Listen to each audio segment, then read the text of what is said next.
오늘 우리에게 주시는 하나님의 말씀은 느헤미야 1장 5절에서 9절입니다. 느헤미야 1장 5절에서 9절입니다. 구약성경 726쪽에 있습니다. 우리 한 목소리로 5절에서 9절까지 한번 합독하며 읽겠습니다. 이르되 하늘의 하나님 여호와 그곳 두려우신 하나님이여, 주를 사랑하고 주의 계명을 지키는 자에게 언약을 지키시며 긍휼을 베푸시는 주여 간구하나이다. 이제 종이 주의 종들인 이스라엘 자손을 위하여 주야로 기도하오며 우리 이스라엘 자손이 주께 범죄한 죄들을 자복하오니 주는 귀를 기울이시며 눈을 여시사 종의 기도를 들으시옵소서. 나와 내 아버지의 집이 범죄하여 주를 향하여 크게 악을 행하여 주께서 주의 종 모세에게 명령하신 계명과 율례와 규례를 지키지 아니하였나이다. 옛적에 주께서 주의 종 모세에게 명령하여 이르시되 만일 너희가 범죄하면 너희를 여러 나라 가운데 흩을 것이요 만일 내게로 돌아와 내 계명을 지켜 행하면 너희 쫓긴 자가 하늘 끝에 있을지라도 내가 거기서부터 그들을 모아 내 이름을 두려고 택한 곳에 돌아오게 하리라 하신 말씀을 이제 청하건대 기억하옵소서. 아멘. 아멘. 여러분, 느헤미야 두 번째 시간입니다. 이 시간 5절에서 9절 말씀, 느헤미야의 기도라는 제목으로 말씀을 같이 묵상하길 원합니다. 여러분, 우리 하나님께서 특별히 지금 이 시기에, 이 타이밍에 우리 교회에 느헤미야를 통해 말씀하시는 것들을 함께 기대하며 말씀의 능력이 임하기를 소망합니다. 느헤미야서에는 52일 동안에 일어난 놀라운 기적의 역사가 담겨 있습니다. 그 역사의 중심에는 비전과 기도의 사람인 느헤미야가 있었습니다. 지금 우리나라와 우리 교회와 이 사회에, 우리 가정에 꼭 필요한 사람, 있어야 할 사람이 바로 느헤미야입니다. 느헤미야가 예루살렘의 형편에 대한 소식을 처음 들었을 때 그 상황을 해결하기 위해 사실 그가 할 수 있는 일은 없었습니다. 아무것도 없었어요. 그는 자신의 조국을 무너뜨린 적국의 나라의 장관이 되었습니다. 고국의 현실을 외면해 버릴 수도 있고 또한 타지에서 그 본국을 걱정한다 한들 여러분 무엇을 할 수가 있겠습니까? 이처럼 대부분의 사람들은 현실에 타협하며 나 대신 누군가가 하겠지 하며 무관심하며 살아갈 겁니다. 그러나 느헤미야는 4절을 보실까요? 이 말을 듣고 앉아서 수일 동안 슬퍼하며 라고 말씀합니다. 그는 단지 울고 슬퍼하는 것만으로 끝나지를 않았습니다.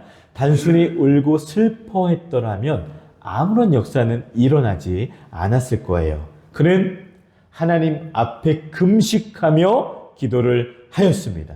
여러분, 이것이 다른 점입니다. 문제가 생기면 사람을 찾지 않고 하나님 앞으로 나아갔습니다. 슬픔으로 통곡하며 하나님께 매달렸습니다. 삶의 슬픔과 고통을 해결하는 가장 좋은 방법이 바로 기도입니다. 다른 것 해보다가 안 되면 그제서야 기도하는 것이 아닙니다. 기도는 이 땅에서 문제를 해결할 수 있는 가장 강력한 무기입니다.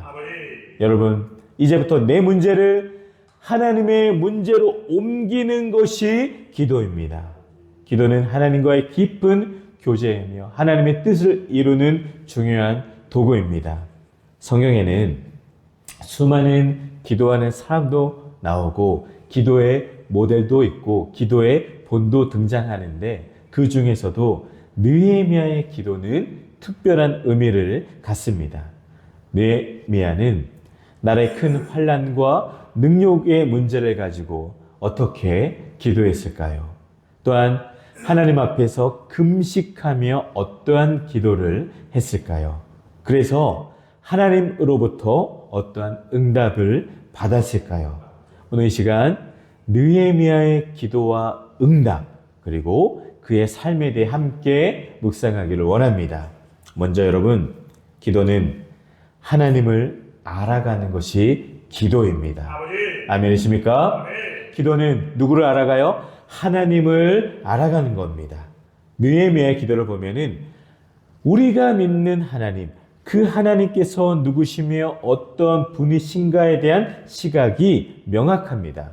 5절을 보실까요? 하늘의 하나님, 여호와 크고 두려우신 하나님이여, 주를 사랑하고 주의 계명을 지키는 자에게 언약을 지키시며 긍휼을 베푸시는 주여 간구하나이다 라고 기도합니다. 여러분, 기도에는 분명한 대상이 있습니다. 기도를 들으시는 대상이 있습니다. 여러분, 기도는 누구에게 하는 거지요? 바로 하나님에게 하는 것이 기도입니다. 하나님을 믿지 않는 다른 종교들도 다 기도합니다. 대상이 다르죠. 기도는 또한 나는 잘 될 거야, 나는 할 수 있어와 같이 자기에게 하는 암시가 아닙니다. 또한 기도는 벽을 향해 외치는 독백이 아닙니다. 기도는 또한 요가, 명상같이 자기 도를 닦는 수양이 아닙니다. 여러분, 우리의 기도는 분명히 살아계신 하나님, 인격적인 하나님을 향해 드리는 겁니다. 느헤미야의 기도의 대상은 바로 하늘의 하나님이며 나는 그의 종이라 라고 그는 고백을 합니다. 느헤미야는 하나님을 또한 어떻게 부르고 있나요? 5절과 9절 보시면은 그가 기도하는 하나님을 살펴보면 이렇습니다. 그는 하나님의 성품의 기초를 두고 기도를 합니다. 느헤미야가 기도할 때 우리와 다른 점은 느헤미야는 먼저 하나님의 위대하심과 능력과 하나님이 창조주이심을 먼저 선포를 합니다. 그런데 여러분, 우리는 기도할 때 어떨까요? 저만 봐도 하나님 감사합니다 하며 바로 나의 이야기를 쏟아내고 있을 때도 많이 있습니다. 우리는 이처럼 너무 조급해서 내 이야기부터 막 하나님께 쏟아붓죠. 하지만 느헤미야는 그러지를 않습니다. 하늘의 하나님 여호와라는 말은 창조주 하나님, 크고 두려우신 하나님, 능력 있는 하나님이라는 뜻입니다. 느헤미야에게 있어서 그의 하나님은 먼저는 크고 두려우신 하나님, 다음은 주를 사랑하고 주의 계명을 지키는 자에게 언약을 지키시며 긍휼을 베푸시는 하나님, 세 번째는 용서하시는 하나님, 네 번째는 기억하시는 신실하신 하나님을 그는 믿었습니다. 여러분, 하늘에 계신 우리 아버지, 그분이 우리의 하나님이신 것을 믿습니다. 하나님은 죄인인 인간이 감히 다가설 수 없고 가까이 할 수 없으신 거룩하고 크고 위대하신 분이 하나님이세요. 거룩하신 그 하나님 앞에 죄인인 인간이 누가 감히 다가설 수가 있겠습니까? 모든 죄인은 거룩하신 하나님 앞에서 나의 죄로 인해 두려워 떨 수밖에 없습니다. 그런데 느헤미야의 기도를 통해서 우리가 깨닫는 것은 내가 무엇을 해서 하나님이 나의 기도를 응답하시는 것이 아니라, 내가 잘해서 하나님이 불쌍히 여기는 게 아니라, 하나님이 주권적으로 나를 먼저 찾아오셨다. 그 하나님을 기억하고 찬양하는 겁니다. 여러분, 하나님이 우리와 관계를 맺으려고 이 땅에 오셨음을 여러분 꼭 믿으시기를 바랍니다. 그러게 하나님은 아브라함을, 이삭을, 야곱을 먼저 찾아와 주셨어요. 이스라엘 민족을 선택해 주셨습니다. 하나님의 주권적인 선택이 먼저 있었고, 이스라엘은 또한 우리는 오직 은혜로 하나님의 백성이 된 것입니다. 내가 한 일은 아무것도 없어요. 나의 공로, 나의 행함은 전혀 없습니다.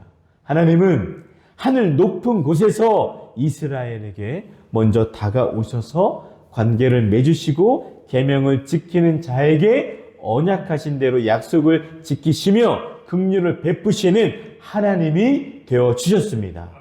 바로 이 언약의 하나님이 이 기도를 들으시는 분이시다. 이것은 느헤미야는 그 느헤미야서를 읽는 후대의 백성들을 향해서 이렇게 기록을 한 겁니다. 여러분, 우리가 이것을 깨달아야 합니다. 느헤미야는 하나님의 여러 성품을 인정하며 하나님께서 이런 성품에 호소한 간청에 응답해 주시기를 기도하였습니다. 그는 자신의 문제를 먼저 말하지 않고 하나님의 성품을 찬양하며 기도를 시작했습니다. 우리의 기도도 여러분 이렇게 되기를 원합니다. 하나님을 먼저 높이세요. 하나님의 성품을 인정하는 태도로 여러분 기도를 하십시오. 그러기에 느헤미야의 기도가 우리에게 모범이 됩니다. 우리의 기도가, 저와 여러분들의 기도가 날마다 새로워지기를 소망합니다. 다음은 기도는 공동체와 나의 문제를 동일시하는 게 바로 기도입니다. 공동체의 문제와 나의 문제를 함께 동일시하는 게 느헤미야의 기도였습니다. 우리는 급한 상황에 처하며 그 상황만 이야기하지 정작 내 자신을 돌아보지는 않습니다. 내가 무엇을 잘못했는지, 왜 이러한 고난에 처하게 됐는지, 그 원인은 무엇인지 하나님 앞에서 찾으려 하지를 않습니다. 그러나 느헤미야는 달랐습니다. 그는 자신과 자신의 조상이 저지른 죄악을 함께 동일시해서 하나님께 회개 기도를 했습니다. 느헤미야는 이처럼 공동체와 함께하는 회개 기도를 하였습니다. 예루살렘의 정치적, 경제적인 상황에 빠지지 않고 영적인 문제에 초점을 맞췄습니다. 지금 이 백성의 문제가 다른 곳에 있는 것이 아니라 영적인 부분인 것을 느헤미야는 발견했습니다.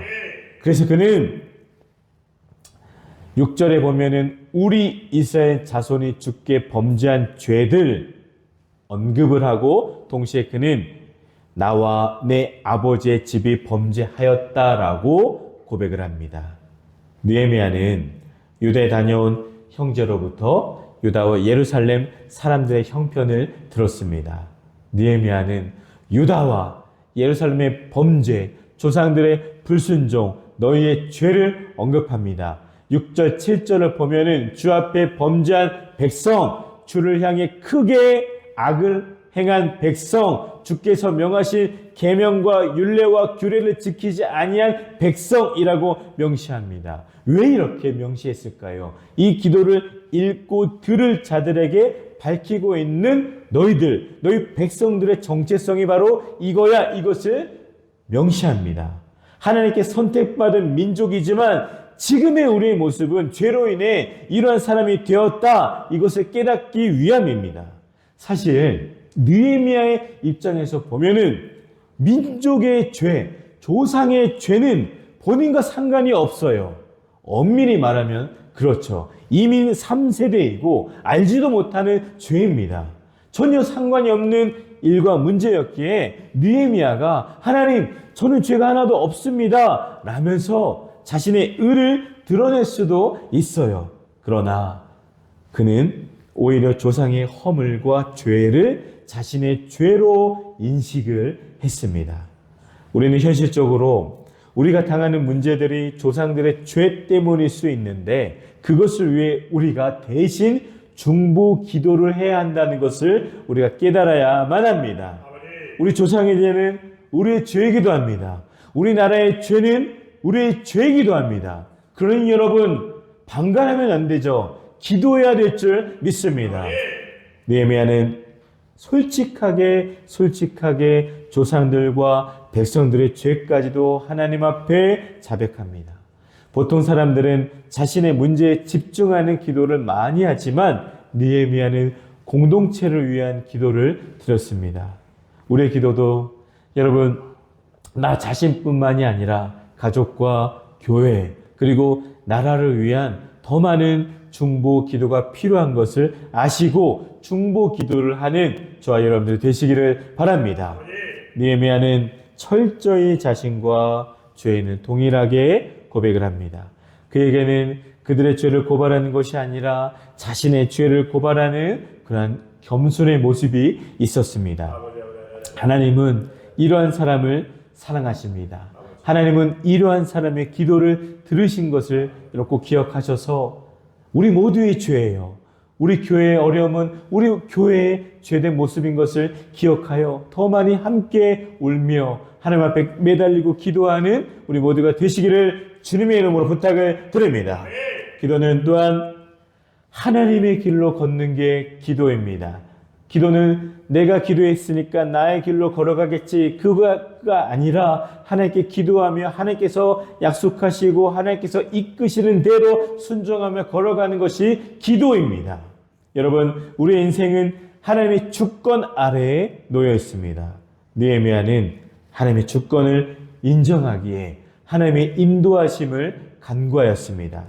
나의 인생뿐만이 아니라 그러기에 지금 나를 다스리고 있는 통치하고 있는 바사 왕의 권력 또한 하나님의 권세 아래 있음을 그는 믿었습니다. 하나님은 온 나라의 통치자이시며 온 우주의 왕이십니다. 그렇기 때문에 느헤미야는 천하 만국을 다스리는 하나님의 응답이 그 앞에서도 왕 앞에서도 이루어지도록 기도를 했습니다. 그러기에 그는 하나님을 의뢰하는 일을 당연히 우선시할 수밖에 없었습니다. 여러분, 그런데 우리는 하나님 없이 계획을 세우고 실천하는 일에 더 익숙합니다. 하나님 없이 계획되고 실행될 때가 너무나 많아요. 느헤미야는 스스로 어떤 계획을 먼저 세우지를 않았습니다. 그는 하나님 앞에서나 왕 앞에서 특정 목적을 두고 기도를 하지도 않았습니다. 그의 기도를 보면은 오직 하나님의 은혜를 받고자 기도했고 하나님의 인도하심을 바랐습니다. 11절을 보실까요? 그러게 그는 이렇게 기도했습니다. 11절입니다. 종이 형통하여 이 사람들 앞에서 은혜를 입게 하옵소서. 아멘. 그리고 놀랍게도 11절 그때에 내가 왕의 술관원이 되었느니라. 아멘.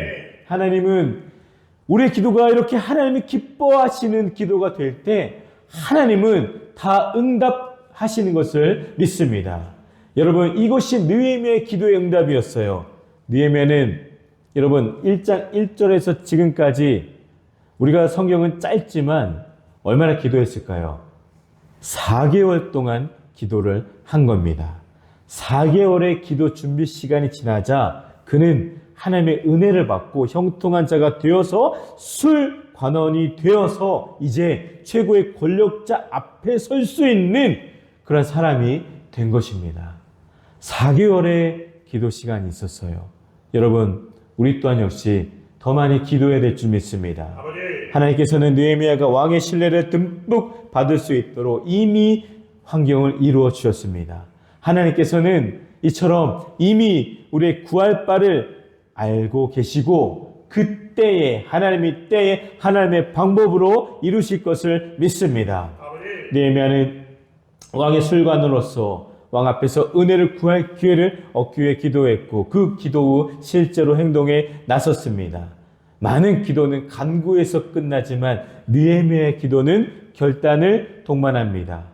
우리도 기도할 때 하나님께서 응답하실 것을 믿고 행동할, 순종할 준비가 되어 있어야만 합니다. 하나님은 우리를 위해 계획을 세우시고 또 그 계획에 따라 경영을 하십니다. 그러나 우리는 스스로 계획하고 경영하려다가 결국은 넘어지고 실패하는 모습도 보게 됩니다. 상인 여러분, 우리 하나님만 의뢰하십시다. 그러면 기회가 오고 하나님의 은혜를 받게 됩니다. 느헤미야는 하나님을 의뢰하는 그 기도를 통해서 결국 아닥사스다 왕 앞에 서게 되는 사람이 되었습니다. 하나님은 느헤미야의 기도를 들어주셨습니다. 그는 그래서 왕으로부터 예루살렘 재건의 허락을 받고 예루살렘으로 가서 단 52일 만에 무너진 성벽을 재건하고 유다 민족을 새롭게 조직 편성하고 신학의 혁신을 가했습니다. 여러분, 말씀을 정리합니다. 오늘날 우리는 느헤미야에게 두 가지를 배웁니다. 하나는 나라를 사랑하고 하나님을 사랑하고 회파된 성벽과 불탄 성문을 회복시키고자 하는 하나님께서 주신 그 뜨거움이죠. 하나님께서 주신 열정입니다. 여러분, 우리 또한 역시 우리 주양교회를 위해서 새롭게 전진하고 나아가야 되는데 이 뜨거움이, 열정이 먼저는 저에게도 그 다음 우리 모든 사랑하는 주양 가족들에게도 불같이 임하기를 기도합니다. 또한 느헤미야는 이 일을 위해서 목숨을 걸고 기도했습니다. 여러분, 우리 얼마나 기도합니까? 물론 기도하죠. 새벽에도 기도하고 함께 모여 기도하고 예배 때마다 기도합니다. 하지만 여러분, 기도가 더 절실히 필요한 시기라 깨닫습니다. 사랑 여러분, 있는 자리에서 우리 슬퍼 통곡하며 때로는 금식하며 하나님 앞에 기도해 봅시다. 저도 하나님께서 계속 이제 사인을 주세요. 금식하며 기도해라 말만 하지 말고 그런 마음을 주시는 것 같습니다. 여러분, 함께 힘을 다해 중보해 주시고 기도로 동참해 주시기를 바랍니다. 그러기에 느헤미야는 이처럼 비전의 사람이면서 동시에 그 비전을 기도로 승화시킨 사람이기에 지금의 오늘날 우리에게도 영향력을 주고 있습니다. 하나님께서는 아무 기도나 들어주시는 것이 아니라 당신의 약속을 믿고 의지하는 자의 기도를 들어주십니다. 하나님의 영광을 위하여 먼저 그의 나라와 그의 의를 위해 기도하는 그 기도의 응답을 해 주실 것을 믿습니다. 사랑 여러분, 이제 우리 하나님께 말씀을 들었습니다. 기도해야지. 느헤미야의 기도는 이런 것이구나. 알며 끝나면 안 됩니다. 이제 하나님께 진정으로 기도합시다. 우리는 조급할수록 하나님께 무릎을 꿇어야 합니다. 어떠한 반대와 역경과 장애물이 있어도 이 일을 계속하기로 결심하십시오. 이 기도의 과정에서 하나님은 우리 앞에서 홍해가 갈라지는 것처럼 우리의 삶을 열어주실 것이고 우리 앞에 높이 쌓인 문제들이 산이 무너져 내리는 것처럼 무너져 내릴 것을 믿습니다. 급한 만큼 이제 우리 느헤미야와 같이 기도합시다. 그때 우리가 살고 우리의 가정이 살고 우리 교회가 살고 이 나라가 살게 될 것입니다. 아멘.